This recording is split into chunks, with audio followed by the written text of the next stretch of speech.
Hallelujah. किती लोक तयार आहेत आज वचन ऐकण्यासाठी? तुम्हाला माहित आहे, परमेश्वराचं वचन ज्यावेळेस तुम्ही ऐकता त्यावेळेस तुम्ही काय करता? ज्यावेळेस तुम्ही देवाचं वचन तुम्ही तुमच्या हृदयामध्ये घेत आहात त्यावेळेस तुम्ही तुमच्या आत्मिक जीवनाला एक धार तुम्ही देत आहात. आणि ज्यावेळेस तुम्ही त्या वचनानुसार तुम्ही तुमच्या जीवनामध्ये जे तुम्ही वचन ग्रहण करता, स्वीकारता, ते वचन तुमच्यामध्ये विश्वास तयार करतं. कारण बायबल सांगतं की विश्वास वार्तेने आणि वार्ता देवाच्या वचनाने होते. ज्यावेळेस तुम्ही देवाचं वचन ऐकता ते तुमच्यामध्ये विश्वासाला जनरेट करतं. जसं एक आपण पवनचक्की पाहतो आणि ती फिरत राहते. आपल्याला वाटतं ती वाऱ्यानं फिरत आहे, पण तुम्हाला माहित आहे ती फक्त फिरत नाही आहे, तर ती खूप मोठ्या प्रमाणात एक पॉवर, एक वीज किंवा इलेक्ट्रिसिटी ती तयार करत आहे. ज्या वेळेस तुम्ही वचन ऐकत आहात, बऱ्याच वेळेला लोकांना वाटतं की ही एक चर्चमध्ये गेल्याच्या नंतर ही एक सर्मन आहे आणि आपल्याला ही पूर्ण केली पाहिजे, ही एक परंपरा चालत आलेली आहे. नाही, पण तुम्ही देवाचं वचन ज्यावेळेस तुमच्यामध्ये एंटर करत आहे ते तुमच्यामध्ये देवाच्या एका मोठ्या स्फोटक सामर्थ्याला तयार करत आहे, जनरेट करत आहे. जसं की तुम्ही या जागेमध्ये आलात, तुम्ही थंड, कोमट, निराश, हताश होऊन या जागेमध्ये कदाचित तुम्ही आला असाल, परंतु ज्यावेळेस हे देवाचं वचन तुम्ही ऐकत आहात ते तुमच्या जीवनामध्ये एका विश्वासाला तयार करतं आणि इथून जाण्या अगोदर ते तुम्हाला स्पर्श करतं आणि तुम्ही या जागेतून ही जागा सोडण्या अगोदर तुम्ही आला होता तसं नाही, तर तुमच्या जीवनामध्ये बदल घडवून तुम्हाला ते पाठवतं. Hallelujah, hallelujah. किती लोक मागच्या शुक्रवारी आणि रविवारी वचनाच्या द्वारे आशीर्वादित झाले? पाळकीनबाईंनी दोन्ही दिवस तुम्हाला वचनामध्ये चालवलं, शुक्रवारच्या आणि रविवारच्या. आणि मी ऐकत होतो, जिथे कुठे होतो, मी जम्मूमध्ये होतो आणि त्या ठिकाणामधून मी देखील ऑनलाईन जोडलो आणि मी वर्शिप अटेंड केली आणि त्या ठिकाणामध्ये मी वचन देखील ऐकलं. आणि खरोखर देवाच्या दासीला या दोन्ही दिवसांमध्ये परमेश्वरानं त्याच्या आत्म्याच्या द्वारे चालवलं. ही एक देवाची कृपा आहे आणि माझी खात्री आहे त्याद्वारे देवानं तुम्हाला आशीर्वादित केलं. जसं तुम्ही मागच्या रविवारी जसं तुम्ही ऐकलं की ज्यावेळेस एक व्यक्ती देवाच्या पवित्र आत्म्याच्या नियंत्रणाखाली येतो तो निराळा व्यक्ती बनतो, तसंच एक व्यक्ती ज्यावेळेस देवाच्या वचनाच्या नियंत्रणाखाली यायला लागतो त्यावेळेस त्याच्या जीवनामध्ये प्रौढता यायला लागते आणि त्याच्या जीवनामधला जो अस्थिरपणा आहे तो स्थिरावायला लागतो. तो व्यक्ती त्याच्या जीवनामध्ये जो अनबॅलन्स आहे, तो एखादा व्यक्ती ज्याच्या जीवनात वचन नाही ना, तो फिरकुटा असू शकतो. फिरकुटा म्हणजे आज इथं दिसेल तुम्हाला, उद्या तिथं दिसेल, इथं चमकेल, कधी तो तिथं चमकेल. तो अमावस्या पौर्णिमेचा चंद्र असेल पण तो ख्रिस्तासाठी चमकणारा तारा बनणार नाही कधीच. जो व्यक्ती देवाच्या वचनाला आपल्या जीवनामध्ये घेईल आणि तो स्थिर होईल त्यावेळेस तो आपल्या जीवनामध्ये देवासाठी चमकायला लागेल आणि महान काम करायला लागेल. Hallelujah, hallelujah. बऱ्याच वेळा लोकांना वाटतं मी अमक्या ठिकाणात गेल्यावर मला लवकर काहीतरी माझ्या जीवनात होईल. नाही, तुमच्या जीवनात लवकर कधीच काही होणार नाही जोपर्यंत जेवढ्या लवकर तुम्ही देवाच्या वचनात स्वतःला तयार कराल तेवढ्या लवकर तुमच्या जीवनामध्ये देवाचे आशीर्वाद येतील. तुमच्या जीवनामध्ये तुम्हाला पुष्कळ गोष्टी पाहण्याची अपेक्षा आहे. माझ्या जीवनात हे व्हायला पाहिजे, माझ्या जीवनामध्ये ते व्हायला पाहिजे, परंतु तुमची क्रिया कशी आहे त्यावरून डिपेंड करतं तुमच्या जीवनामध्ये काय करायचं आहे परमेश्वराला. लुकाचं शुभवर्तमान 19 अध्याय आणि त्याची जर काही वचनं तुम्ही वाचली तर तुमच्या एक गोष्ट लक्षात येईल की एक व्यक्ती आहे, तो फेमस व्यक्ती आहे. 19 अध्याय लुकाच्या शुभवर्तमानामध्ये एक व्यक्ती आहे त्या गावामध्ये आणि त्या व्यक्तीच्या घरामध्ये येशू ख्रिस्त गेला. त्यावेळेस त्या गावातल्या लोकांच्या नजरेमध्ये त्या व्यक्तीची जी इज्जत होती किंवा त्या व्यक्तीकडे ज्यावेळेस लोक पाहत होते त्या व्यक्तीकडे काय म्हणून पाहत होते माहिती आहे का? 7वं वचन जर तुम्ही वाचलं तर येशू जक्कईच्या घरामध्ये गेल्यानंतर हे पाहून सर्व लोक कुरकुर करू लागले आणि पापी मनुष्याच्या घरी हा उतरला आहे या प्रकारे बोलायला लागले. जक्कईची ओळख काय म्हणून होती? हॅलो, काय म्हणून होती? पापी म्हणून. परंतु जर तुम्ही वर त्याच्या बाबतीत जर वाचलं ना तर तो जकातदार होता. आज जकातदार म्हणजे कलेक्टर, फार मोठं सन्मानाचं स्थान आहे. परंतु जर यहुदी परंपरेनुसार जर तुम्ही पाहिलं तर हा कलेक्टर कोणासाठी होता माहित आहे का? यहुद्यांच्या काळामध्ये यहुद्यांवर ज्यावेळेस साम्राज्य होतं ते कोणाचं होतं तुम्हाला माहित आहे का? राज्य कोण करत होतं यहुद्यांच्या काळामध्ये त्यांच्यावरती? रोम. आणि यहुद्यांमध्ये त्यावेळेस दोन गट होते. एक शास्त्री परुषी नाही, पण एक जो होता तो एक बंडखोर गट ज्याला म्हणतो ना आपण नेहमी विरोध करणारा. त्याच्यापैकी जो पेत्रा आहे तो एका गटातला आहे. जो पेत्रच्या गटातला आहे ना, आता तो शब्द एक्झॅक्ट मला आठवत नाही, परंतु ते विरोध करणारे होते. कोणत्या गोष्टीचा? जे देवाच्या वचनाच्या खिलाफ. काय आहे देवाच्या वचनाच्या खिलाफ? जकात घेणं देवाच्या वचनाच्या खिलाफ आहे. माणसाला देव मानणं हे देवाच्या वचनाच्या खिलाफ आहे. आणि रोमचं साम्राज्य म्हणजे कैसर, त्यांना कैसराला ते देव मानायचे. कैसर आमचा देव आहे असं ते म्हणायचे. कैसरापुढे ते झुकायचे. आणि जे लोक त्या रोमच्या किंवा कैसरच्या नोकरीला लागले, जरी ते यहुदी होते, त्या यहुद्यांचा विरोध करणारा जो यहुदी गट होता तो त्या गटातून शिमोन जो पेत्रा आहे तो त्या गटातून येतो. पण मत्तई जो जकातदार होता तो रोमसाठी काम करणारा होता, नोकरी करणारा होता. आणि सगळे लोक त्यांना पापी म्हणत होते, देवाच्या वचनाच्या विरोधात वागणारे म्हणत होते. पण ज्यावेळेस तुम्ही येशू ख्रिस्ताच्या सेवेच्या बाबतीत किंवा त्याच्या कार्यशैलीकडे जर पाहिलं तर येशू ख्रिस्ताच्या मागे कोण आला? शिमोन देखील आला, जो की मत्तईचा विरोध करणारा होता, जकातदाराचा विरोध करणार होता. पण येशूच्या मागे कालांतराने मत्तई देखील आला, जो की जकातदार होता. म्हणजे येशू ख्रिस्त यांच्यासाठी पण आला आणि त्यांच्यासाठी पण आला. तुम्ही या जगात कोणासाठी जीवन जगलात हे महत्वाचं नाही, पण ज्या दिवशी येशू तुमच्यामध्ये येतो त्या दिवशी तुम्ही येशूचे बनता. आणि येशू तुमच्यावरती प्रेम करतो. येशू तुमच्यासाठी या जगात आलेला आहे. येशू माझ्यासाठी या जगात आलेला आहे. या ठिकाणामध्ये जक्कईची ओळख एक पापी म्हणून आहे आणि तो जकातदार आहे. आणि हे कुठली घटना आहे? ही महाराष्ट्रातली किंवा भारतातली घटना नाही, ही घटना आहे यहुदी राष्ट्रामधली. ही जी घटना आहे ही येरिहो मधली घटना आहे. आणि त्या ठिकाणामध्ये यहुदी लोक याला चांगलं म्हणत नव्हते, याला पापी म्हणत होते. कशामुळे पापी म्हणत होते? हा टॅक्स कलेक्टर होता, पैसा जमा करणारा. कोणासाठी टॅक्स कलेक्ट करत होता? हा रोमसाठी. आणि कोणाकडून कलेक्ट करत होता? देवाच्या लोकांकडून. परंतु हे देवाचे लोक नाण्याची एक बाजू पाळणारे होते, दुसरी बाजू पाळणारे नव्हते. आणि जक्कई देखील जो आहे तो त्या राजासाठी, राजाला तो देव मानत नव्हता, परंतु तो त्या ठिकाणामध्ये तो काम करत होता. पण त्या ठिकाणामध्ये जक्कईला लोकांनी जागा दिली नाही. जरी पापी आहे, लोकांच्या नजरेत पडलेला आहे, हा पैशाच्या मागे लागलेला व्यक्ती आहे, परंतु मी तुम्हाला सांगतो याच्या जीवनामध्ये काय आहे माहित आहे? येशूला पाहण्याची तळमळ आहे. त्याच्यामुळं तो गर्दीत देखील येशूला शोधण्यासाठी गेला. आम्ही किती पापी आहोत, या जगात आमचं कॅरेक्टर कसं आहे, काही त्या गोष्टी मायने ठेवत नाही. परंतु ज्यावेळेस आम्ही येशू ख्रिस्ताला पाहण्याची झील जर आमच्यामध्ये असेल, मी त्या लोकांबद्दल बोलत नाही ज्यांचा बाप्तिस्मा झाला, वर्षानुवर्षे चालली तरी त्यांचा तंबाखूला चुनाला आवलन चालू आहे. मी अशा लोकांचं समर्थन करण्यासाठी नाही तुम्हाला हा उपदेश सांगत, परंतु मला हे सांगायचं की आम्ही जगात काय आहोत, कसे होतो.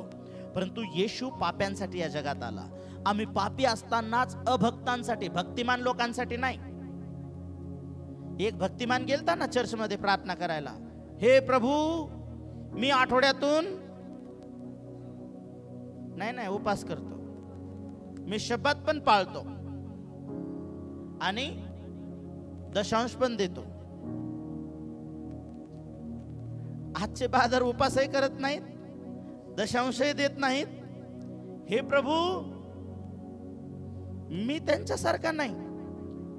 बराबर आहे, तुझ्यासारखं कोणीच नाहीये, तुझ्यासारखा तूच एक अँटिक पीस आहे. हालेलुया.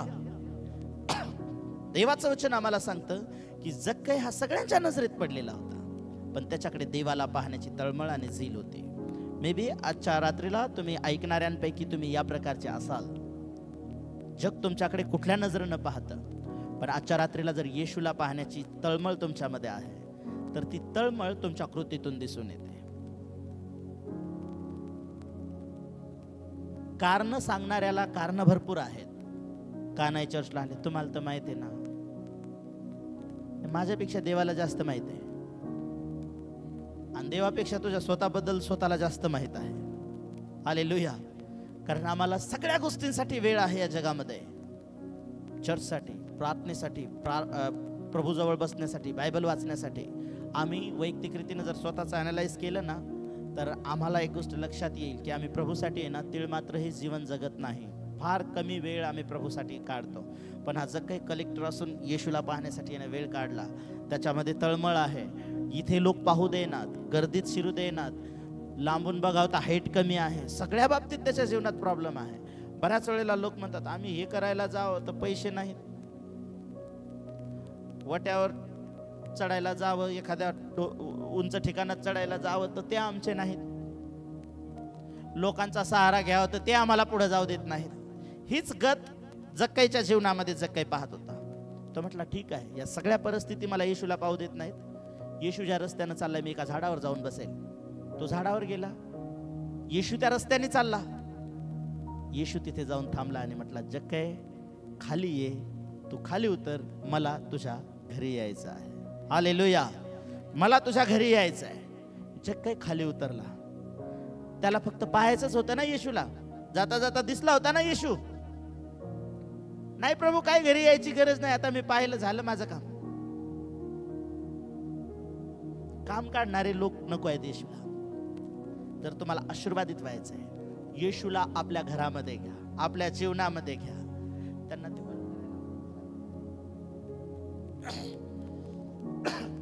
आणि ज्यावेळेस तुम्ही हे कराल, जसंही येशू त्यांच्या घरी गेला, लोक म्हणायला लागले हा पापी आहे.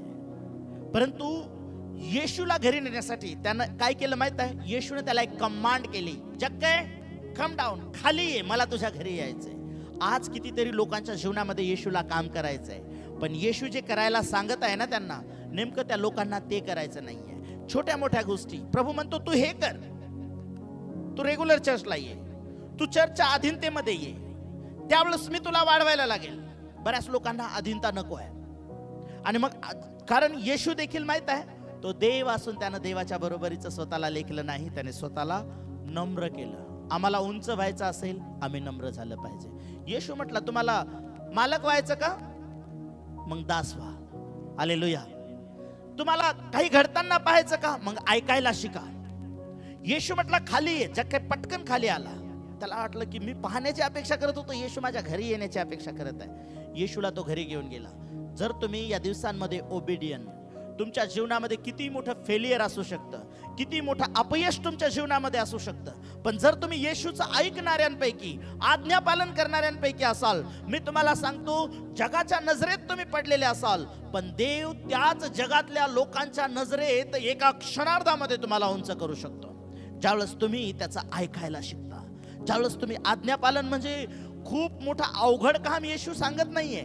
येशू म्हटला फक्त झाडावर चढून बसलेला आहेस, ये खाली, खाली आहे ना. कोणत्या झाडावर बसलेला आहे? जक्कई उमराच्या झाडावर आहे. आजचा जक्कई कोणत्या झाडावर बसलेला आहे त्यालाच माहित आहे. त्याला खाली नाही यायचं. इथूनच तिथूनच सांग ना प्रभू, तिथूनच ऐकतो आम्ही. ऑनलाईन ऐकणाऱ्यांबद्दल अजिबात नाही. हा, तुम्ही युट्यूबच्या झाडावर नाही आहे. प्रभूला सत्य परिस्थिती सगळी माहित आहे. परंतु जसा जक्कई खाली आला ना, येशू त्याच्या घरी गेला आणि काय झालं माहित आहे? त्याच्या घरामध्ये मिराकल काय झाला? त्याच्या जीवनामध्ये परिवर्तन आलं. येशू म्हटला आज या घराला धारण प्राप्त झालं, कारण हा देखील अब्रामाचा पुत्र आहे. आणि तुम्हाला माहित आहे अब्रामाचा पुत्र आहे या शब्दामध्ये खूप मोठं रहस्य आहे. खूप मोठं रहस्य आहे अब्रामाचं पुत्र या शब्दामध्ये. तुम्ही येशूवर विश्वास ठेवला म्हणजे तुम्ही कोणाचे पुत्र झालेला आहात आज? तो लिगली अब्रामाचा पुत्र होता. का माहित आहे? कारण तो कोणत्या कुळातला होता? यहुदी लोक कोणाचे पुत्र आहेत? यहुदी लोक अब्रामाला आपला पिता मानतात. तो लिगली यहुदी असल्या कारणाने तो अब्रामाचा पुत्र आहे. आम्ही कोणत्या कुळातले आहेत? आम्हाला अब्रामाचं संतान. पण ज्या दिवशी बायबल सांगतं जितक्यांनी येशूवर विश्वास ठेवला तितक्यांना अब्रामाची मुलं बनवल्या गेलेलं आहे. आणि मग ज्यावेळेस अब्रामाचा मुलगा म्हणजे काय माहितीये का, अब्रामाकडे असलेल्या आशीर्वादांमध्ये जगणारा, अब्रामाला देवानं जे प्रॉमिस वर्ड दिले त्या अभिवचनांमध्ये ते प्रॉमिस वर्ड त्याचे आहेत. अब्रामाला देव म्हणाला ना, मी तुझं नाव मोठं करणार. मग तुम्ही जर अब्रामाची संतान आहात ना, आज तुमचं नाव किती डाऊन आहे लोकांच्या नजरेमध्ये, डोंट वरी. जर तुम्ही म्हटला ना, मी अब्रामाचा आहे, अब्राम माझा पिता आहे, येशूवर विश्वास ठेवल्याच्या द्वारे देव तुमच्या नावाला उंच करायला लागेल. बऱ्याच गोष्टी माहिती का वचनात आहेत, पण आम्ही ते वाचतो त्याच्या मागचा अर्थ. येशू फक्त तारण झालं या घराला एवढं म्हटलं नाही. येशू म्हणाला कारण तुमच्या तारणाला देखील काय आहे, बोला, माझ्या तारणाला एक कारण आहे. चक्काईचं तारण झालं त्याला एक कारण आहे. येशू म्हणाला आज या घराला तारण प्राप्त झालं कारण हा अब्रामाचा पुत्र आहे. तुमचं आणि माझं येशूच्या द्वारे तारण झालं कारण आम्ही अब्रामाचे पुत्र व्हावेत म्हणून. हालेलुया. आणि ज्यावेळेस तुम्हाला कळालं मी येशूवर विश्वास ठेवलेला आहे, माझं तारण झालेलं आहे, मी अब्रामाचा पुत्र आहे, तर मी अब्रामाच्या आशीर्वादामध्ये एंट्री करणार. बऱ्याच लोकांना ही कल्पना नाही, हे माहित नाही काय करायचंय, कसं करायचंय. मी पुष्कळ दिवसापूर्वी एक उदाहरण सांगितलं होतं. एका गावामध्ये एक प्रॉब्लेम होतो आणि खूप गरिबी येते, दुष्काळ पडतो आणि त्या घरातला बाप आपल्या परिवारासहित दुसऱ्या देशात जायला निघतो.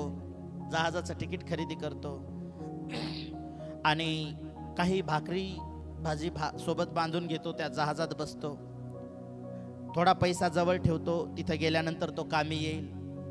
आणि तो प्रवास सुरू होतो. 4 दिवस झाले, 5 दिवस झाले आणि जवळचं जेवढं होतं त्यांनी खाल्लं परिवाराने, लेकरं सोबत आहेत. आणि दररोज त्या जहाजामध्ये एक डायनिंग हॉल देखील आहे आणि त्या जहाजातले लोक कुठे जात आहेत, जेवणाच्या टायमाला जेवायला तिथे जात आहेत, चहाच्या टायमाला तिथे जात आहेत, नाश्त्याच्या टायमाला तिथे जात आहेत, एन्जॉय करत आहेत त्या प्रवासामध्ये. लेकरं म्हणत आहेत पप्पा भूक लागली.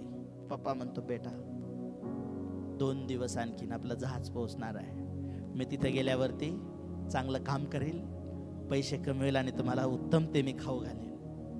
आणि लेकरं कासावीस होतात आणि ते तसेच बसतात, ते सुकून जातात त्यांचे चेहरे. आणि ते लेकरं त्या काचातून तिकडे पाहतात की तिकडे लोक जेवत आहेत आणि ते फार त्यांना कसं वाईट वाटतं की आम्हाला का जेवण भेटत नाही. आणि अचानक त्या जहाजाच्या कॅप्टनचं त्या लेकरांकडे लक्ष जातं आणि तो येतो, म्हणतो बेटा इथं काय करताय तुम्ही, का उभे राहिलेले आहात, जेवायला चला. नाही नाही पप्पा घेऊन जात नाही. त्या माणसाला विचारलं तू का येत नाही. महोदय माझ्याजवळ पैसे नाही आहेत, मी जेवढं अन्न आणलं होतं ते संपलं, त्या देशात गेल्यावर मी तिथं उतरेल आणि मग आम्ही खाईल. तू इथे का खात नाही. नाही मी तिथं कसं खाणार, माझ्याजवळ पैसे नाहीत. किती दिवसापासून जेवला नाही, जहाजात बसल्यापासून मी तिथे गेलोच नाही. तो म्हटला अरे मूर्ख माणसा, 2 दिवसाचा प्रवास राहिलाय, एवढ्या दिवस तू स्वतः उपाशी मेला, तुझ्या लेकरांना उपाशी ठेवलं. तू ज्या दिवशी तू या जहाजाचं तिकीट खरेदी केलंस त्या दिवशी या जहाजात असलेल्या सगळ्या सुविधा त्या तिकिटामध्ये इन्क्लूड आहेत. फक्त तू स्वतःचा समज करून घेतलास की हे माझी अथॉरिटी नाही, हे माझ्यासाठी नाही. आणि मी तुम्हाला सांगतो जेवढे लोक ईश्वर विश्वास ठेवतात, प्रार्थना करतात, बायबल वाचतात, परंतु वचनात त्यांच्यासाठी काय आहे हे जोपर्यंत ते समजून घेत नाहीत तोपर्यंत ते प्रभू मला दे ना, प्रभू मला दे ना. प्रभू म्हणतो अरे सगळं तुझ्या पुढे ठेवलंय, खायला शिक. तुम्हाला माहिती आहे लेकरांची फार इच्छा असते, त्यांना पीस तोडायचा असतो, त्यांना नळी फोडायची असती, त्यांना बिर्याणी खायची असती, त्यांना माणसं खातात त्या सगळ्या गोष्टी खायच्या असतात, लहान एकदम लहान लेकरांना देखील, आणि ते घ्यायला पाहतात. पण त्याला हे माहीत नसतं मला अजून दात आलेले नाहीत, थंड किती आणि गरम किती याचं मला. तुमची आत्मिक वाढ झाली ना, दात आलं की नळ्या बरोबर फुटतील एक दिवस. हालेलुया. आणि ही प्रौढता तुमच्यामध्ये कुठून येणार आहे, जसं तुम्ही देवाच्या वचनाला ज्यावेळेस समजून घ्याल, शिकाल, त्यामध्ये ज्यावेळेस तुम्ही चालाल आणि परमेश्वर तुमच्या जीवनामध्ये तुम्हाला आशीर्वादित करायला लागेल. ज्यावेळेस तुम्ही ओबेडियन्स, तुम्ही आज्ञा पाळायला लागाल, तुम्हाला कळेल की मी परमेश्वरावर विश्वास ठेवल्यामुळे, येशूवर विश्वास ठेवल्यामुळे कोण झालेला आहे, मी अब्रामाच्या घराण्यातला त्याचा पुत्र झालेला आहे. ॲक्च्युली हा माझा विषय नाही, परंतु माझा आज्ञापालनाच्या द्वारे देवाचा उजवा हात आमच्यासाठी कसा काम करतो हे मला तुम्हाला सांगायचं आहे. एक जस्ट 10 मिनिटामध्ये मी तुमच्यासोबत त्या वचनावरती बोलेल. ज्यावेळेस झक्कईला देव म्हटला की खाली ये प्रभू म्हटला, आणि तो खाली आला. त्याच्या घराला तारण मिळालं आणि त्याला डायरेक्ट आठवण करून दिल्या गेली, तू कोणाचा पुत्र आहेस? अब्रामाचा. तुला इकडून तिकडून आशीर्वादित होण्याची गरज नाही. ऑलरेडी अब्राम आशीर्वादाचा जनक आहे. आमेन, हालेलुया. आणि देवाच्या लेकरांनो, आम्ही अब्रामाची संतान असूनही अनेक आशीर्वादांपासून वंचित आहोत. आम्ही रिकामे आहोत. आम्ही अनेक कष्ट करूनही आमच्याकडे काही नाहीये. आणि एक वेळ आली एका व्यक्तीच्या जीवनामध्ये. योहानाचं शुभवर्तमान 21 अध्याय आणि 6 वचन.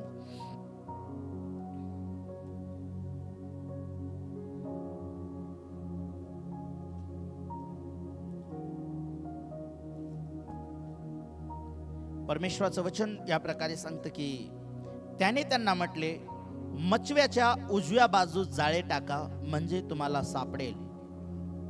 म्हणून त्यांनी ते टाकले. तेव्हा माशांचा घोळका लागल्यामुळे ते त्यांना ओढवेना. यावरून ज्या शिष्यावर येशूची प्रीती होती तो पेत्राला म्हणाला, हा प्रभू आहे. हे ऐकून शिमोन पेत्राने अंगरका घालून तो कमरेला गुंडाळून घेतला, कारण तो उघडा होता, आणि त्याने समुद्रात उडी टाकली. Hallelujah, hallelujah, hallelujah. काय लिहिलं या ठिकाणामध्ये? ही जी घटना आहे की यांनी रात्रभर मासे धरले आणि यांना मासे मिळाले. होडी रिकामी आहे, जाळ रिकाम आहे. आता रिकाम यांना घरी जायचं होतं. येशू त्या ठिकाणामध्ये आला. ही पेत्राची मासे धरायची किती वेळ होती? पहिले काय करत होता पेत्र? मासे धरत होता. किती अध्यायामध्ये मासे धरताना सापडतो पेत्र माहित आहे? मत्तईच्या शुभवर्तमानामध्ये 4 अध्यायामध्ये 18 ते 22 वचनामध्ये पेत्र काय करत होता? तिथे मासे धरत होता. आणि मासे धरता धरता काय झालं? येशू त्याला भेटला आणि येशू म्हणाला, माझ्या मागे ये, मी तुला माणसं धरणारा बनवेल. आता माणसं धरायची वेळ आली, त्यावेळेस हा कुठे गेला? मासे धरायला. ज्यावेळेस येशूने त्याला बोलवलं होतं मग त्याच्या 4 अध्यायामध्ये, त्यावेळेस काय झालं होतं त्याच्या सोबत? तेव्हा मासे सापडले होते का त्याला? मला वाटतं ही घटना लुकाच्या शुभवर्तमानामध्ये 5व्या अध्यायामध्ये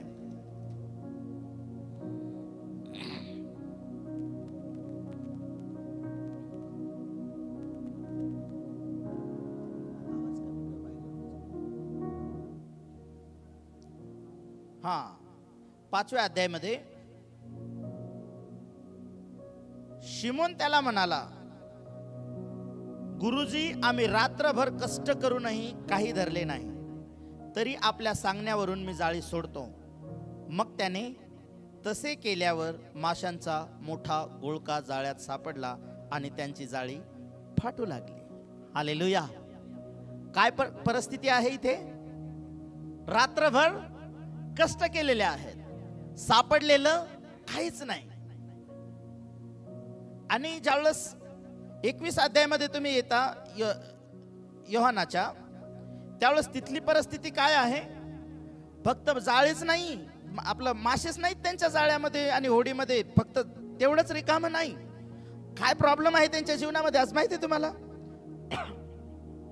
6व्या वचनात आपण वाचतो की येशूने उजव्या बाजूने जाळं टाकायला सांगितलं, परंतु 5व्या वचनात काय लिहिलेलं आहे?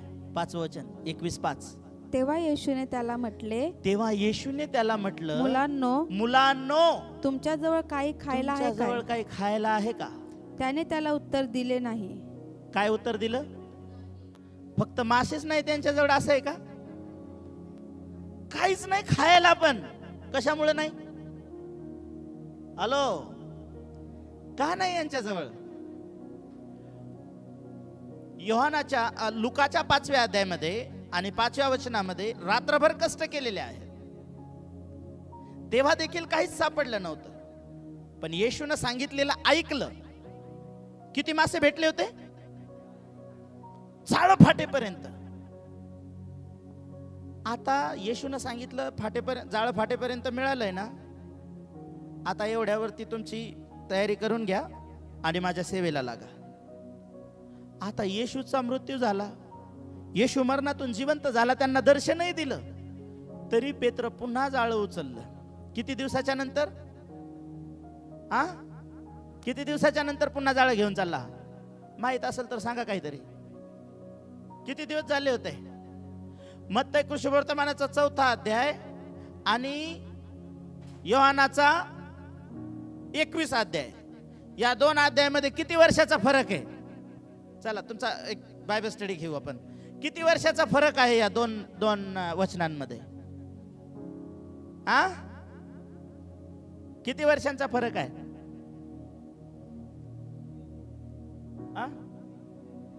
25 इयर्स.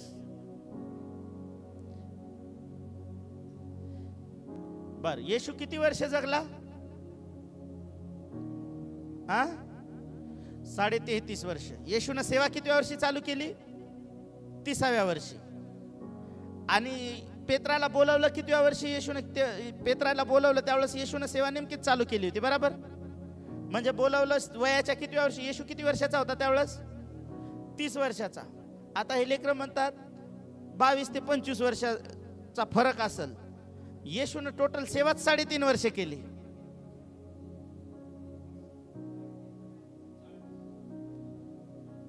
तर मग किती वर्ष व्हायला लागले? 22 आणि 30. येशू ख्रिस्तच 42 वर्ष जगला नाही. हालेलुया. बायबल वाचायचं, समजून घ्यायचं. ओके, किती वर्षाचा फरक आहे माहिती आहे 2 वचनांमध्ये? 3 ते 3.5 वर्षाचा फरक आहे. बोलवलं पेत्राला मत्तई 4 मध्ये आणि योहान 5 मध्ये, लूक 5 मध्ये. ही येशूच्या सेवेचं पहिलं वर्ष. आणि आता 3.5 वर्षानंतर, 3.5 वर्ष पेत्र येशू सोबत राहिला. येशूनं बोलवलं होतं त्यावेळेस येशूनं सांगितलं, तिकडे जाळं टाकलं. किती मासे मिळाले? जाळं फाटस्तोर. येशू ज्यावेळेस येशूचं ऐकायला लागाल आणि येशू सांगतो ते जर करायला लागाल, येशू किती द्यायला लागेल? खिशे फाटस्तोर. हालेलुया. लोक म्हणतात ना, खुदा देता है तो छप्पर फाड़ के आणि लेता है तो दीवार तोड के भी. ओके, ह्या कालावधीमध्ये काय झालं? त्यांना एक श्युरिटी होती की येशूचं ऐकलं ना तर आमच्या जीवनात काहीही होऊ शकतं. पण आज येशूने त्यांना सांगितलं होतं, आता मासे धरायचे नाही, काय करायचंय? माणसं धरायचे. यांचा सगळ्यात जास्त टाइम कुठे चालला? आता एक गेलेत कुठं? परत मासे धरायला. आणि किती मासे धरले? किती धरले? का नाही बरं धरले?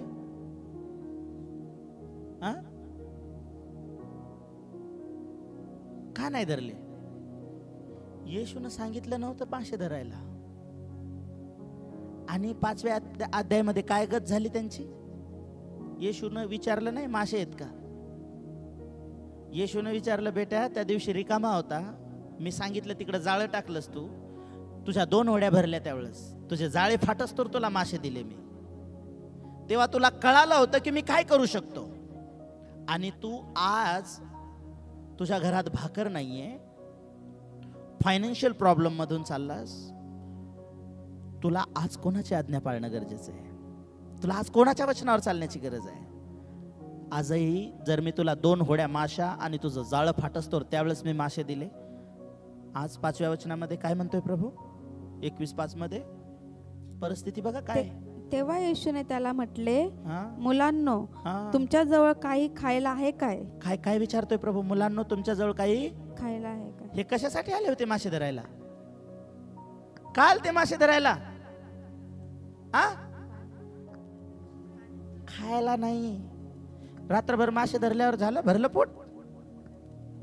हॅलो, मिळालं खायला? का नाही मिळालं?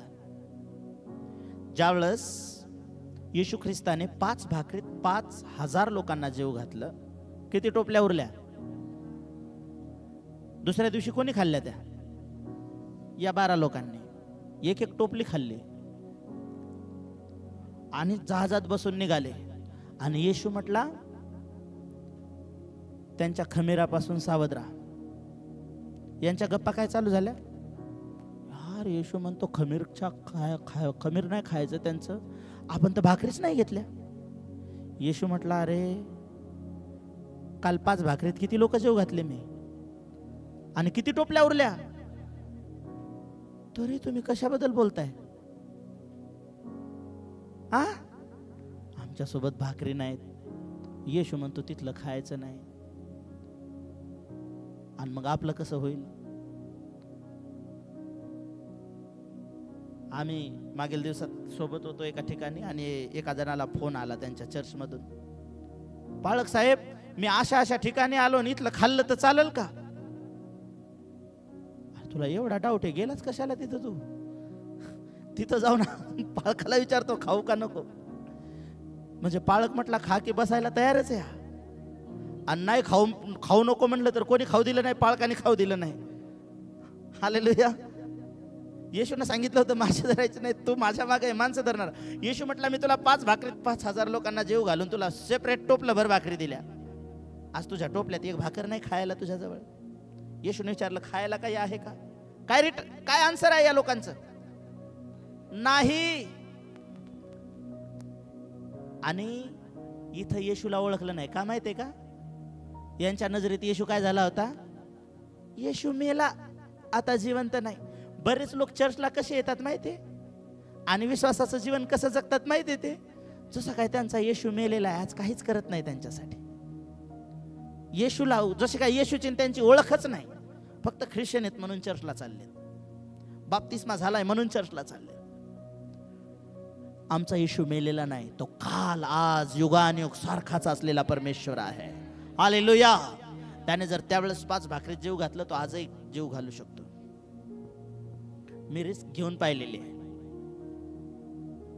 मी तुम्हाला बऱ्याच वेळा साक्ष सांगितली.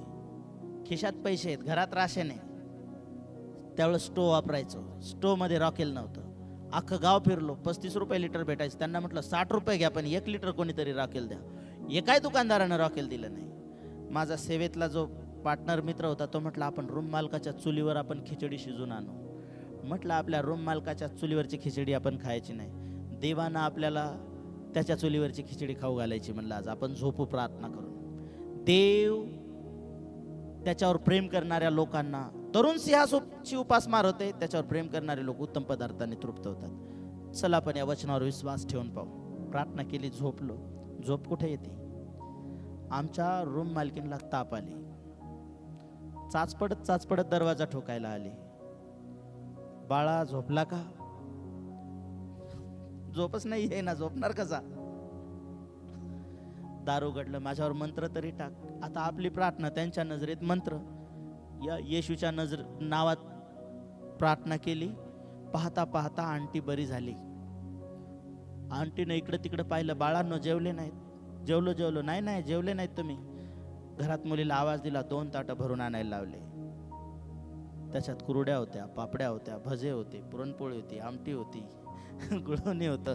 आणि त्या दिवशी कळालं की देव उत्तम पदार्थांनी तृप्त करणारा देव आहे. हालेलुया. पण पेत्राच्या दुर्डीत भाकर नाही. आज ज्यानं जाळं फाटस्तोर येशूकडून मासे घेतले होते, 2 होड्या भरून त्याचे मासे भरले होते. आज पुन्हा पेत्र रिकामा आहे. आज पुन्हा पेत्राची होडी एम्प्टी आहे, रिकामा आहे, गोंधळलेला आहे, कन्फ्युजन मध्ये. इतका गोंधळून गेलाय की कोण बोलत आहे? 5व्या वचनामध्ये कोण बोलत आहे? वाचा ते वचन. तेव्हा येशूने त्याला म्हटले, कोण म्हणत आहे? कोण बोलत आहे? बोला ना, कोण बोलत आहे? कोण बोलत आहे? आजही कोण बोलतोय तुमच्याशी? हालेलुया. जे वचन तुम्ही ऐकत आहात ते कोणाचं आहे? स्वतः येशू बोलत आहे. भाकर आहे का? नाही. मग येशूने काय सांगितलं? जाळं काय कर आता? 6व्या वचनात काय लिहिलं? त्याने त्याला म्हटले मछव्याचा उजवा बाजूस जाळे टाका. मछव्याच्या जहाजाच्या उजव्या बाजूस जाळे जाळं टाक. आणि त्याने उजव्या बाजूला जाळं टाकलं म्हणजे तुम्हाला सापडेल. मग तुम्हाला सापडेल. म्हणून त्याने कुणीकडे ते टाकलं टाकले. तर उजव्या बाजूला. या लोकांनी रात्रभर कोणत्या बाजूला मासे धरले असतील आणि त्या रात्रीला सगळे मासे कोणत्या बाजूला येऊन बसले होते. हालेलुया. ज्या दिवशी देवाच्या आज्ञेच्या बाहेर जाल, किती डाव्या बाजूने उड्या मारा, तुमचे सगळे आशीर्वाद उजव्या बाजूने येऊन बसतील. हालेलुया. कारण डावी बाजू हा तुमच्यासाठी कम्फर्ट झोन नाहीये. उजवी बाजू हा कम्फर्ट झोन आहे तुमच्यासाठी. तुमचा सुरक्षित ठिकाण आहे. तुमच्या पुरवठ्याची हमी आहे. तुमच्या आरोग्याची हमी आहे. हालेलुया. उजव्या बाजूने टाका. उजव्या बाजूने जाळं टाकल्यावर काय झालं? तेव्हा माशाचा घोळका लागल्यामुळे ते त्यांना ओढवेना. परत काय झालं? यावरून तेवढंच भरलं, सेम तेवढंच परत. का? येशू आलाय. जर येशू नाही, जाळं रिकाम, होडी रिकामी, आम्ही रिकामे. प्रभू दे ना. प्रभू म्हणतो, बेटा तू सगळा डाव्या बाजूने पळा लागलास, ये की जरा उजव्या बाजूने. ऐक ना माझं, जरा ये जुआ खाली. निस्ता पळतो, कसं भेटणार तुला आशीर्वाद? जसं उजव्या बाजूने टाकलं, पुन्हा जाळं ओढल्या जायना इतके मासे. मी तुम्हाला सांगतो, ही रात्र कशी आहे त्यांच्यासाठी 5व्या वचनामध्ये, खायला देखील. पण येशू आलाय. येशू सांगतो उजव्या बाजूने टाक. पुन्हा परिस्थिती काय झाली? तर तेवढंच जाळं भरलं. घोळकाच आला, मोठा घोळका. पुन्हा जहाज भरलं. आणि मग पुढच्या वचनात काय लिहिलं? यावरून ज्या शिष्याचं येशूवर प्रेम आहे, तो पेत्राला म्हणाला, हा प्रभूच आहे. ज्याने लुकाच्या 5व्या अध्यायामध्ये आपली होडी भरली होती, तो आजही आपली होडी भरू शकतो. आमेन. हालेलुया. म्हणून मासे धरणं चुकीचं आहे का? जर मासे धरणं चुकीचे असते तर येशूने त्यांना मासे दिले असते का? नाही. जर येशूने मासे दिलेत, यांच्याकडे मासे नव्हते, याचं रिझन काय माहित आहे? हे चुकीच्या डायरेक्शनला लोक होते. तुम्ही प्रभूचे आहात, पण जर तुम्ही चुकीच्या डायरेक्शनला जर जीवन जगत असाल, तुमचे मासे उजव्या बाजूला येऊन बसतील. हालेलुया. तर तुम्हाला त्या उजव्या बाजूबद्दल तुम्हाला लक्षात घेतलं पाहिजे. उजवी बाजू तुमच्यासाठी फार महत्वाची आहे. नीतिसूत्राचं पुस्तक याचा 3रा अध्याय आणि 16 वचन. फटाफट वाचा, 2-4 वचन 5 मिनिटांमध्ये. नीतिसूत्राचं पुस्तक 3 अध्याय आणि 16 वचन. त्याच्या उजव्या हातात काय आहे? दीर्घ आयुष्य आहे. त्याच्या डाव्या हातामध्ये धन व गौरव आहे. ज्यावेळेस तो तुम्हाला सांगतो ना, माझ्या उजव्या बाजूला या, मग त्याच्या डाव्या हातात असलेलं देखील तुमच्यासाठी आहे. हालेलुया. जाळं कोणत्या बाजूला टाकायला लावलं? उजव्या बाजूला. देवाच्या उजव्या हातामध्ये काय आहे? दीर्घायुष्य. डाव्या हातात काय आहे? धन आणि गौरव आहे. ते ज्यावेळेस तुम्ही परमेश्वराचा ऐकाल, त्यावेळेस तुमच्या जीवनामध्ये काय एंट्री करेल? 3 गोष्टी तुमच्या जीवनात काम करतील. ज्यावेळेस तुम्ही देवानं सांगितलेल्या उजव्या बाजूनं, का प्रभू म्हणाला उजव्या बाजूने जाळं टाक? कारण उजवी बाजू तुमच्यासाठी गौरवाची बाजू आहे. उजवा हात तुमच्यासाठी दीर्घायुष्याचा आहे. उजवा हात तुमच्यासाठी धनाची गॅरंटी देणारा हात आहे. हालेलुया. हालेलुया. कुठल्या स्कीम मध्ये तुम्ही बसलात का नाही मला माहित नाही. माझ्या पत्नीला लाडक्या बहिणीचे आलेले पैसे वापस गेले. आज अकाउंट ते 0 आहे. पण मी तुम्हाला सांगतो, आम्हाला एकही हप्ता भेटला नाही लाडक्या बहिणीचा, पण आम्ही खूप आशीर्वादित आहोत. हालेलुया. कारण आमचा पुरवठा परमेश्वर करणारा आहे. म्हणून लाडक्या बहिणीचे पैसे घेणं बंद करायचं असं काय नाही, ते तुमचेच आहेत, तुम्हालाच मिळत आहेत. लाडक्या बहिणीचे पैसे सगळे लाडक्या भावाच्या खिशातले आहेत. हालेलुया. कारण सगळा मार्केटमध्ये पैसा कोणाचा जातो? भावाचा जातो. भेटतोय कोणाला? बहिणीला. Praise the Lord. ओके, आपल्याला त्यांचं काही घेणं नाही. प्रभू त्यांना चांगली बुद्धी देव आणि चांगलं राजकारण करत ते. देवाच्या हातामध्ये धन आहे, दीर्घायुष्य आहे आणि सन्मान आहे. ज्यावेळेस तुम्ही देवाच्या उजव्या हाताच्या बाजूने पाहायला लागता, उजवा हात प्रभूनं सांगितलं उजव्या बाजूने, म्हणजे नेमकं करायला सांगितलं. तुम्हाला देवाच्या हाताकडे पाहायला सांगितलंय. उजव्या बाजूने टाक म्हणजे काय? याची बाजू कुणीकडे होती? हा कोणत्या बाजूने पाहत होता? इकडे अब्राहमाला जी जागा उरली होती, अब्राहमाला काय राहिलं होतं का? जिकडे पाहिलं तिकडे सगळं बंजर होतं. लोटानं पाहिलं तिकडं काय काय होतं? पाणी, मनमुराद पाणी, सपाटीचा प्रदेश आणि हिरवळच हिरवळ. पहिल्याच दिवसापासून ब्लेसिंगच ब्लेसिंग. अब्राहम निराश झाला. देव म्हटलं, अब्राहम डोंट वरी, जेवढं तुला दिसतं ना हे तुझंच आहे सगळं. लोटाला आज दिसतंय ना त्याच्यातलं काहीच नसणार आहे त्याच्याकडे. कसा निघाला लोट बाहेर सदोम गमोरातून? किती बँक बॅलन्स घेऊन निघाला? बायको तर बाहेर नाही आणू शकला तो. मिठाचा खांब होऊन बसली. जावई तिथंच थांबले, कारण ते प्रभूतले नव्हते. कशाला येतील याच्यासोबत? हालेलुया. ते आले नाही. ते आले नाही तर पोरीला तरी कसे येऊ देतील? मग लोक सांगतात, पास्टर आपल्या दीदीसाठी त्यांच्यासाठी प्रार्थना करा, त्यांचं तारण व्हावं. दीदीचं तारण झालेलं होतं, तिचं परत आज तारणासाठी प्रार्थना का करावा लागली? लोटासारखे निर्णय. हालेलुया. आज कसं भलं होईल त्याचं पाहायचं. ऐका, उजवी बाजू तुमच्यासाठी कोणकोणत्या गोष्टी घेऊन येते? उजवी बाजू तुमच्यासाठी देवाचं सामर्थ्य काम करताना तुम्ही पाहाल. उजव्या बाजूने तुम्ही असाल त्यावेळेस प्रभू येशू ख्रिस्ताने उजवीकडे आणि डावीकडे डिवाइड केले. डाव्या बाजूने कोण उभे होते? मेंढर नाही, बकरे, शेरड. आणि उजव्या बाजूने कोण उभा आहे? मत्ताईच्या मला वाटतं किती 24 का 26 अध्यायामध्ये त्याने जसं मेंढरांमधून शेरडांना वेगळं करतात तसं त्याने वेगळं केलं. शेरडांपासून मेंढर वेगळे केले. आणि तो उजवीकडच्यांना काय म्हणाला? आहो माझ्या पित्याचे आशीर्वादित हो, या आणि माझ्या बापाच्या राज्यामध्ये आनंद करा. ज्यावेळेस तुम्ही देवाची उजवी बाजू म्हणजे काय माहितीये? देवाची उजवी बाजू म्हणजे तुमच्या आज्ञा पालनाची बाजू. येशू म्हटला उजव्या बाजूने टाक, आणि त्यांनी टाकलं आणि जाळं पुन्हा जड झालं. जाळ्यात पुन्हा घोळका आला.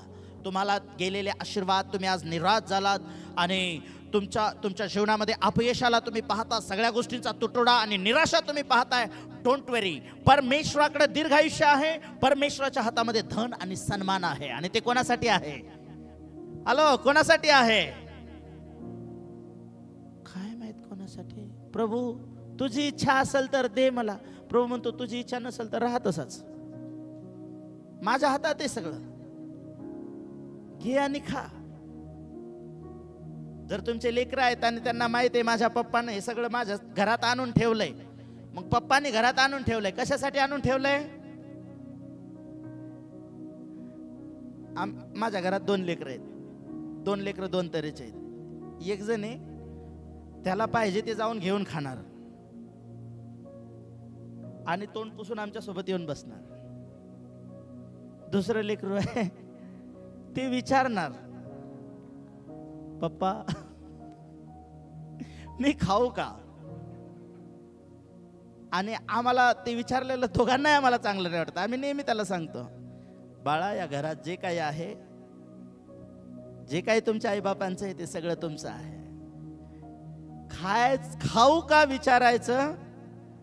हा, जे खायचं नाही ते जर खाल्लं, ते जर पिलं तर मग ती वेगळी गोष्ट. पण घरात आई बापाने आणून ठेवलेलं, कोणासाठी आणलेलं आहे? देवाच्या हातामध्ये आशीर्वाद आहे, दीर्घायुष्य आहे, सन्मान आहे. अरे कोणासाठी आहे? परमेश्वराच्याकडे जे काही आहे ते तुमचं आहे. हालेलुया. येशू ख्रिस्ताबरोबर तुम्हाला आणि मला काय केल्या गेलेलं आहे? त्याच्या बरोबरीचं वारस बनवल्या गेलेलं आहे. पण येशू कुठं, मी कुठं? मी पायाची धूळ पण नाही येशूच्या. येशू म्हटला तू माझ्या पायाची धूळ नाही म्हणून. एका सेवकानं सांगितलं, ते प्रीच करत होते आणि ते म्हटले मला ख्रिश्चन लोकांची लय कीव येते. ते अशी प्रार्थना करतात, प्रभू मी काहीच नाही, मी किडा आहे, मी किटूक आहे. कारण तू याकोबाला म्हटला हे किटका याकोबा. प्रभू मी तसं किटूक आहे, मी धूळ आहे. त्यावेळेस स्वर्गातले दूत म्हणत असतील, येशू म्हणत असल, अरे देवदूतांनो या बघा बघा, किडा प्रार्थना करा लागलाय, धूळ प्रार्थना करा लागली. परमेश्वराने आम्हाला किडा आणि धूळ नाही, आम्हाला तो आम्हाला धुळीतून उचलणारा देव आणि अधिपतीच्या पंक्तीला बसवणारा परमेश्वर आहे. हालेलुया. ते किडा किटूक नाही समजत आम्हाला. तो म्हणतो तू माझ्या नजरेत अनमोल आहेस. देवाच्या नजरेत तुम्ही अनमोल आहात आणि स्वतःच्या नजरेत तुम्ही कसे समजता स्वतःला? देवाकडे तुमच्यासाठी धन आहे, सन्मान आहे, त्याच्या हातात आहे, उजव्या हातामध्ये. स्तोत्रसंहिता 16वा अध्याय आणि 8वं वचन. तुम्ही जर देवाच्या उजव्या हाताकडे जर तुम्ही पाहाल, तुमच्यासाठी देवाचं मार्गदर्शन त्याच्या उजव्या हातात आहे, आशीर्वाद आहे, सामर्थ्य आहे आणि संरक्षण आहे. स्तोत्र 16 आणि 8 मिळाला असेल तर वाचा. मी आपल्या पुढे परमेश्वराला नित्य ठेवले आहे. कोणाला ठेवलंय? परमेश्वराला. कधी कधी ठेवलंय? नित्य. रविवारी आणि शुक्रवारी. नित्य ठेवलंय. कुठं? तो माझ्या उजवीकडे आहे. हे वचन परत एकदा वाचा सगळेजण. आपण सिस्टरच्या मागे वाचू. वाचा. मी आपल्या पुढे परमेश्वराला नित्य ठेवले आहे. नित्य ठेवले आहे. तो बस बस बस शेजारच्याला विचारा, हे खरं आहे का?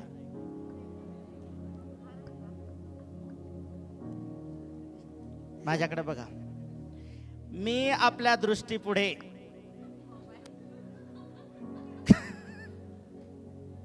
काय आहे आज? नित्य.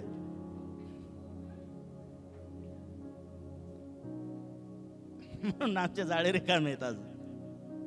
दावीद म्हणतो मी आपल्या दृष्टीपुढे नित्य कोणाला ठेवलंय? म्हणून त्याच्याकडे काय श्युअरिटी आहे? तो माझ्या उजवीकडे आहे. मी माझ्या नजरेपुढे देवाला ठेवलं. देव कुठे आहे? माझ्या उजवीकडे आहे. म्हणून मी ढळणार नाही. म्हणून मी ढळणार नाही. हालेलुया. जर मी माझ्या डोळ्यापुढे देवाला ठेवलंय आणि मी जर त्याच्या उजव्या बाजूने उभा आहे, तर मी ढळणार नाही. मी अडखळणार, मी पडणार, मी रडणार. हालेलुया. हे काय आहे माहित आहे? परमेश्वराचं वचन या ठिकाणामध्ये तुमच्या जीवनाच्या दोन गोष्टींना दर्शवतं. जर तुमच्या डोळ्यापुढे देव आहे आणि तुम्ही त्याच्या उजव्या बाजूने उभे आहात, त्या देवाच्या हातामध्ये तुमच्यासाठी स्थिरता आणि संरक्षण तुम्हाला मिळालेलं आहे. काही परिस्थिती येऊ दे, देव माझ्या उजव्या बाजूने उभा आहे, मी त्याच्या उजव्या बाजूने आहे, तो माझ्या डोळ्यापुढे आहे, मी सुरक्षित आहे. तुम्हाला माहित आहे, आज जास्त थोडे मी एक माणूस पाहिला, पाहता पाहता त्याने 2-3 महिन्यात फॉर्च्युनर घेतली हॉटेल टाकून, आणि त्याचं रील इतकं व्हायरल झालं, लोक जेवायला त्याच्या हॉटेलवर मोठ्या गाड्यांची लाईन लागते. आणि काल पाहिलं एक रील त्याची पाहता पाहता पाहिली, 4 बॉन्सर त्याच्या मागे उभे, बॉन्सर 4. आणि काय सांगतो माहित आहे, आता सुरक्षेचा प्रश्न तयार झालेला आहे आणि हॉटेल भाग्यश्रीवर मला आता बॉन्सर ठेवण्याची गरज पडलेली आहे. सर्वसाधारण माणूस बॉन्सर 4. मी तुम्हाला सांगतो ते बॉन्सर कशामुळे आहेत? बॉन्सर काय करतात? त्यांना संरक्षण देतात. तो बिंदास राहतो, काही झालं तर बॉन्सर मला. आणि तुम्हाला माहित आहे, आमच्या देशाच्या माजी पंतप्रधान इंदिरा गांधी, कसं त्यांची हत्या झाली? त्यांचे सुरक्षा गार्ड जे होते ना, जर देव तुमचा सुरक्षा करणारा आहे तर बायबल सांगतं इस्रायलाच्या रक्षकाला झोप लागत नाही, त्याला डुलकी लागत नाही. तो नित्य आमचं रक्षण करणारा देव आहे. हालेलुया. तुम्ही त्याच्या उजव्या बाजूने आहात, तुम्ही कधीच ढळणार नाही, तुम्ही सुरक्षित आहात. आणि मी तुम्हाला सांगतो तुमच्या विश्वासात तुम्ही डळमळणार नाही जर देवाकडे पाहाल. तुम्ही लोकांकडे पाहाल ना, अरे त्याचं लय बरं झालं, ते माझ्या मागून चर्चला आला आणि त्याला तर गाडी पण मिळाली, त्याची गाडीची साक्ष झाली, त्याची घराची साक्ष झाली, त्याची जागेची साक्ष झाली. माझं आहे ते पण चाललंय, माझ्या जीवनात काहीच नाही. कारण आम्ही आमच्या परिस्थितीकडे, आमच्या इन्कम सोर्सकडे आणि आता आज नाही तर उद्या कुठून येणार आहे या गोष्टीकडे पाहतो. पण जर तुमचं लक्ष देवाकडे आहे तर परमेश्वराच्या हातामध्ये तुमच्यासाठी धन देखील आहे. आमेन. तुम्ही स्थिर आणि सुरक्षित तुमच्या विश्वासात, तुमच्या आत्मिक जीवनात आणि तुमच्या सर्व गोष्टींमध्ये तुम्ही स्थिर आणि सुरक्षित राहाल. स्तोत्रसंहिता 110 आणि 1 जर तुम्ही वाचलं तर तिथं लिहिलं की तू माझ्या उजव्या बाजूस आहेस. कसं वाचा जरा 110 स्तोत्रसंहिता 110 अध्याय. माझ्या प्रभूला परमेश्वर म्हणतो, माझ्या प्रभूला परमेश्वर म्हणाला, मी तुझे वैरी तुझे पदासन करीपर्यंत, पदासन तुझ्या पायाखाली आणीपर्यंत तू माझ्या उजवीकडे बस. पेत्रा, तू उजवीकडे जाळं टाक. रिकामा आहेस ना, तुझी होडी भरेल, तुझी जाळी भरेल. तुला शत्रू भरपूर आहेत, डोंट वरी, तुझे शत्रू मी पायाखाली आणेल. तू कुठे बस? हॅलो, कुठे बस? उजव्या बाजूने बस. नाही, मला डाव्या बाजूने लय करमतं. तुम्हाला कुठं करमतं? त्याच्यात देवाला काही आनंद नाही. देवाच्या उपस्थितीत तुमचा आनंद असेल तर आशीर्वाद तुमचे आहे. जर तुम्ही देवाच्या उजव्या बाजूने याल म्हणजे तुम्ही देवाचं आज्ञापालन कराल, देव सांगतो ते तुम्ही कराल. परमेश्वर म्हणाला, शांतीचा देव शैतानाला लवकरच मंडळी तुमच्या पायाखाली तुडवेल. तुमचे शत्रू पादासन करेल, तुमच्या पायाखाली आणेल. तुमच्या पायाजवळ तुमचे शत्रू येतील. एक वेळ येईल तुमच्या शत्रूंना तुम्ही धुंडाळसाल आणि ते सापडणार नाहीत. हालेलुया. देवाच्या उजव्या बाजूने तुम्ही सुरक्षित आहात तुमच्या शत्रूंपासून, कारण देव तुमच्यावर पाखर घालणारा देव आहे. ते ह्या गोष्टी तुमच्या बाजूने देवाचं सामर्थ्य आणि परमेश्वराचा अधिकार तुमच्या बाजूने दर्शवतो. आमचा शत्रू कोण आहे? आज तुझे शत्रू पायाखाली आणेल. 1 पेत्र 5:8 मध्ये लिहिलंय की तुमचा शत्रू शैतान गर्जणाऱ्या सिंहासारखा कोणाला गिळावं फाडावं तो शोधत आहे. पण येशू म्हणाला, मी तुम्हाला साप आणि विंचू यावर पाय देऊन चालण्याचा अधिकार दिलेला आहे. काय करण्याचा? साप आणि विंचू पाहून पळण्याचा अधिकार दिलाय, असं म्हटलं प्रभू. जर तुम्हाला साप आणि विंचू तोडवायचा अधिकार दिला, झुरळाला का घाबरता बरं? पालीला का घाबरता? हालेलुया. ओके, तो विषय नाही, घाबरायचं तर. पण येशू हे शैतानी जगाबद्दल बोलत आहे. साप उत्पत्तीच्या पुस्तकात आहे, प्रगटीकरणाच्या पुस्तकात तो अजगर झालेला आहे, आणि हा भुरळ घालणारा आहे. साप देवाच्या मार्गापासून दूर नेणारा आहे, फूट पाडणारा आहे. आणि मी तुम्हाला सांगतो, यापासून, तुमच्या परिवारात फूट पडण्यापासून तुम्हाला वाचायचं असेल, तुमच्या जीवनामध्ये प्रत्येक क्षेत्रामध्ये फुटीपासून तुम्हाला वाचायचं असेल, या शैतानापासून वाचायचं असेल, तुम्ही देवाच्या उजव्या बाजूने या. परमेश्वर तुमच्या शत्रूंना पायाखाली आणेल. कसं पास्टर? हे तर दाविदाला बोलला देव, हे येशूच्या बाबतीत आहे. देवाचं वचन, येशू म्हणाला, मी तुला साप आणि विंचू यावर पाय देऊन चालण्याचा अधिकार दिलाय. मी तुला शैतानाच्या सर्व शक्तींवरचा अधिकार दिला. ज्या घरात जाशील त्या घरात आजाऱ्यांवर हात ठेव, त्यांना बरं कर, मेलेल्यांना उठव, आणि काय काढ? भूत काढ. पण लोकांनी पण ज्या घरात भूत आहेत त्यांच्या घरातले काढले पाहिजे. वर्षानुवर्ष झाली तरी काही घरातले भूतच निघत नाहीत. पाळकाला एक काम गेलं की या घरातले भूत धमकावायचे. पण मला हे सांगायचंय की तुमच्या जीवनात, तुमच्या हातात देवानं दिलेला हा अधिकार आहे. जर तुम्ही देवाच्या उजव्या बाजूने आहात, तुमच्याकडे तुम्ही हे पाहाल की शैतान तुमच्या डोक्यावर बसलेला नाही पाहणार. माझं आता इकडून दुखा लागलं, इकडून शैतान बसला, तिकडून शैतान बसला, इथं शैतान दिसला, तिथं शैतान दिसला. अरे तुम्हाला देवदूत दिसू द्या जरा. तुम्ही अधिकारच गाजवत नाहीत. तुम्ही देवाच्या उजव्या बाजूने उभं राहा. येशूने शैतानाच्या शक्तींवरचा अधिकार दिलाय. नाही तर उभं राहायचं डाव्या बाजूनं. ते प्रेषितांच्या कृत्यामध्ये काही लोक गेले ना भूत काढायला. कोण कोण होते ते? पंचाक्षरी, ज्योतिषी पाहणारे. हे पण चालू ठेवायचं होतं त्यांना आणि येशूच्या नावात दुसरं दुकान खोलायचं होतं. त्याच्यात 2 याजकाचे पोरं पण होते. लवकर फेमस व्हायचं होतं. पाऊल ज्या येशूची सेवा करतो त्या येशूच्या आणि पाऊलाच्या नावात चल निघ. म्हणजे कोणत्या बाजूने उभे आहेत? येशूच्या नावात म्हण ना बाबा, पाऊलाच्या नावात. ते भूत म्हणाल, भूत आम्ही पावलाला ओळखतो, येशूला ओळखतो. हु आर यू? तू कोण आहेस? अशी झडप घातली आणि बडवले धरून. कपडे काढून घेतले, बिना कपड्याचे पळून गेले. का माहित आहे? ज्योतिषी पाहणं, पंचाक्षरी, इकडं नाही झालं तर तिकडं. डाव्या बाजूनं पेत्राच्या दुर्डीत काही नाही सापडलं. 3.5 वर्ष येशूच्या सोबत होता रात्रंदिवस. आम्ही शुक्रवारी आणि रविवारी. हालेलुया. आणि आम्ही ऍक्टिंग नाही करायची. पण ज्यावेळेस तुम्ही रियालिटीमध्ये प्रभूच्या उजव्या बाजूने आहात, तुम्ही सुरक्षित आहात. देवाचं सामर्थ्य तुमच्यासाठी काम करायला लागेल. आणि ज्यावेळेस देवाचं सामर्थ्य तुमच्या जीवनातून काम करायला लागेल, शैतान तुमच्या पायाजवळ येऊन नमन करेल. आमेन. हालेलुया. एक शेवटचं वचन वाचूया. हवं तर मी पुढच्या शुक्रवारी हा मेसेज कंटिन्यू करेन. यशायाचं पुस्तक 41 अध्याय आणि 10वं वचन. यशाया 41:10.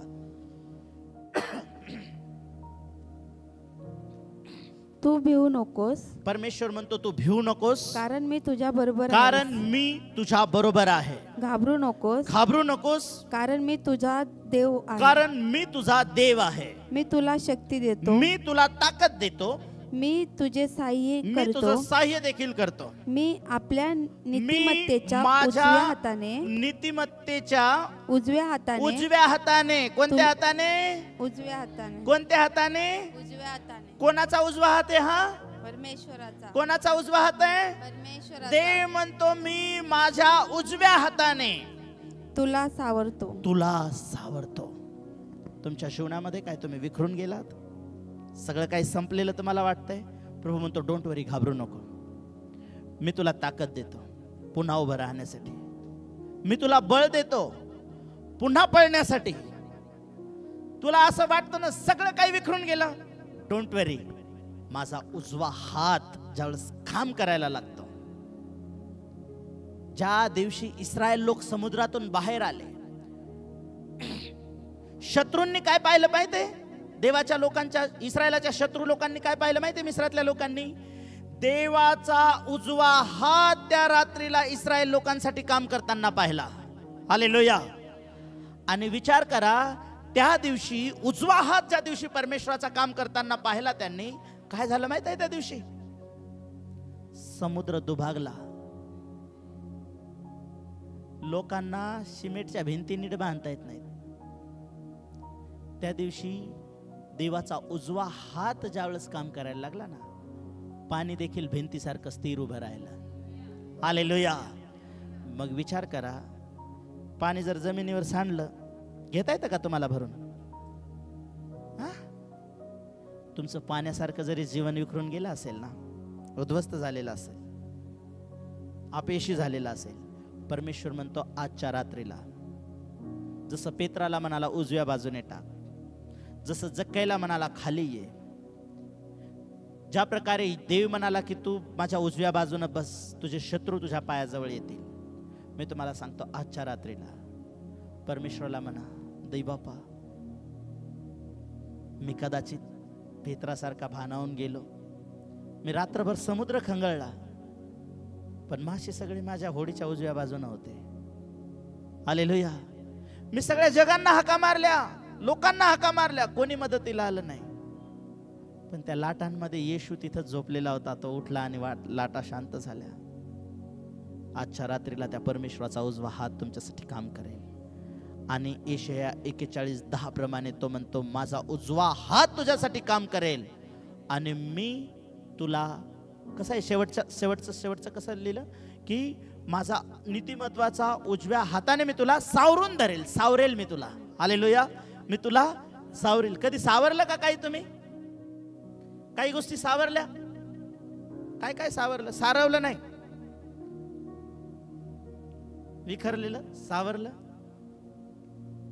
तुमचं जीवन कसं विखरून गेलंय? पेत्रासारखं एम्प्टी झालेलं असेल. इवन पेत्राला विचारलं खायला काय आहे, तर पेत्राचं उत्तर काय? काहीच नाही. येशू म्हणाला जस्ट उजव्या बाजूनं टाक झाड. आज तुम्ही कोणत्या बाजूने उभे आहात? कदाचित तुमचं जीवन डायव्हर्ट झालं असेल, तुम्ही त्या मार्गापासून दूर गेला असेल, कदाचित तुम्ही जगाच्या मार्गाने चालत असाल. आजच्या रात्रीला आपलं जीवन प्रभूच्या हातामध्ये द्या. प्रभूला म्हणा की प्रभू तुझ्या उजव्या हाताने मला सावरून धर. देवाचा उजवा हात आजच्या रात्रीला तुम्हाला सावरून धरेल. आणि तुम्ही आजच्या रात्रीला, मी तुम्हाला श्युरिटी देतो, या देवाच्या वचनानुसार मी तुमच्यासाठी या वचनाची भविष्यवाणी देतो. पेत्राप्रमाणे तुमचं जीवन एम्प्टी झालेलं असेल, कारण पेत्र सगळ्या समुद्रात फिरला असेल, पण त्याची उजवी बाजू तो विसरला होता. तुम्ही सगळ्या गोष्टी केल्यात, परंतु देवाला हाक मारणं तुम्ही बंद केलं. देवावर विश्वास ठेवणं तुम्ही बंद केलं. परमेश्वराकडे पाहणं तुम्ही बंद केलं. दावीद म्हणाला नित्य देव माझ्या डोळ्यापुढे आहे आणि त्याचा उजवा हात माझ्यासाठी काम करत आहे. मी त्याच्या उजव्या बाजूने उभा आहे आणि म्हणून मी ढळणार नाही. उभं राहूया आपल्या जागेवरती. Hallelujah Jesus.